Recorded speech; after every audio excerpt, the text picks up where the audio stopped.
Cornetti di pane al teff senza glutine a base di lievito madre di riso. Oggi vi offro questi panini che sono buonissimi. La ricetta è un po' più particolare rispetto al solito perché vi mostrerò anche la versione fallita della stessa ricetta che avevo già preparato qualche giorno prima utilizzando la stessa ricetta ma una tecnica leggermente diversa. In questo video vi mostrerò l'errore che ho commesso e come ho aggiustato il tiro. Seguitemi in cucina e vediamo come si preparano.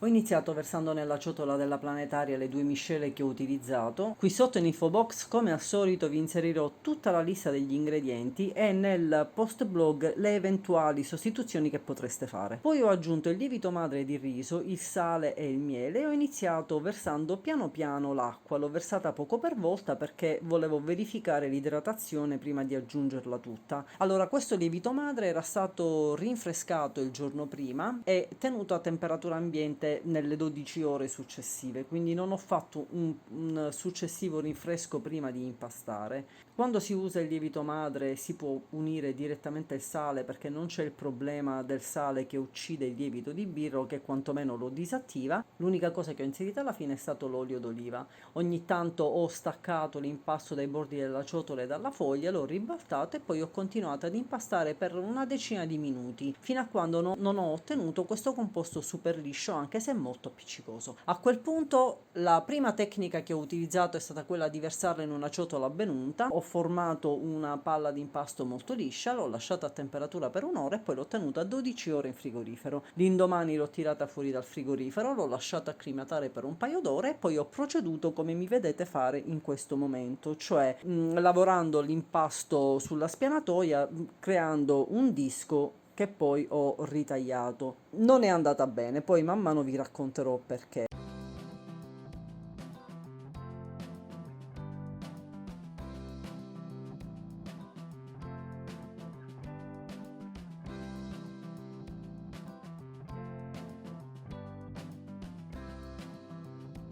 Nella seconda prova che ho fatto invece non ho fatto lievitare la pasta prima, ma ho fatto la formatura prima, il che ha agevolato tantissimo tutto il lavoro e anche la resa finale. Quindi ho tirato fuori l'impasto dalla ciotola della planetaria, ho infarinato con farina di mais sottile la carta da forno, ho lavorato un pochettino la pasta per renderla liscia e omogenea e poi l'ho appiattita in questo caso con le mani in modo da ottenere un disco largo circa 35 cm, bene o male 35-38 all'incirca. Nella prima prova che avevo fatto invece avevo fatto lievitare prima e poi l'avevo stesa successivamente. Con un tarocco ho ritagliato 8 spicchi, 8 triangoli, non ho pesato, ho fatto un po' ad occhio, qualche panino pesava un po' di più, qualcuno un po' di meno, ma non succede nulla.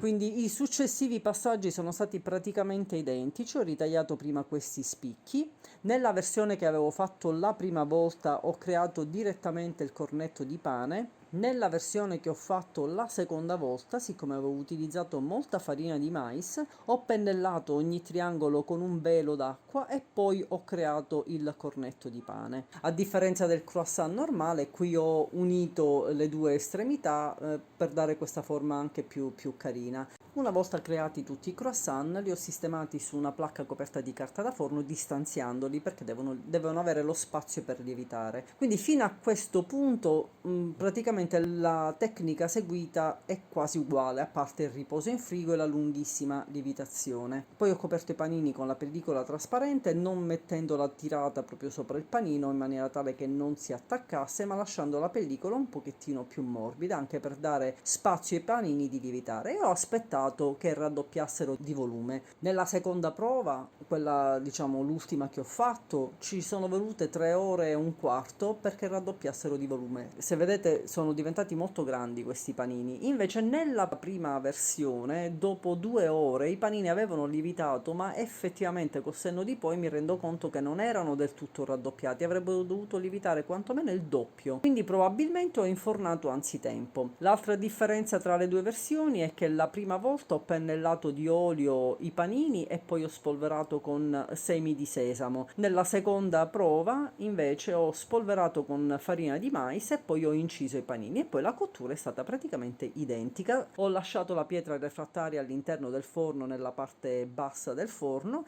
e ho cotto a 230 gradi nel forno molto caldo, mettendo direttamente i panini con tutta la carta da forno sopra la pietra. Li ho lasciati cuocere per 9 minuti, poi ho abbassato la temperatura a 200 gradi, li ho lasciati cuocere 10 minuti, poi togliendo la carta da forno ho spostato i panini sulla griglia centrale del forno e ho messo la temperatura a 180 gradi in modalità ventilata per altri 5 minuti, questo per permettere la coloritura del pane. Poi ho sfornato il pane e li ho lasciati completamente raffreddare. Questa è la prima versione. Il panino era buono perché il sapore insomma è buono, era moderatamente soffice, ma la mollica era molto umida ed è rimasta così umida e collosa anche dopo essersi completamente raffreddata. Quindi non era un risultato ottimale, sapevo di poter fare meglio.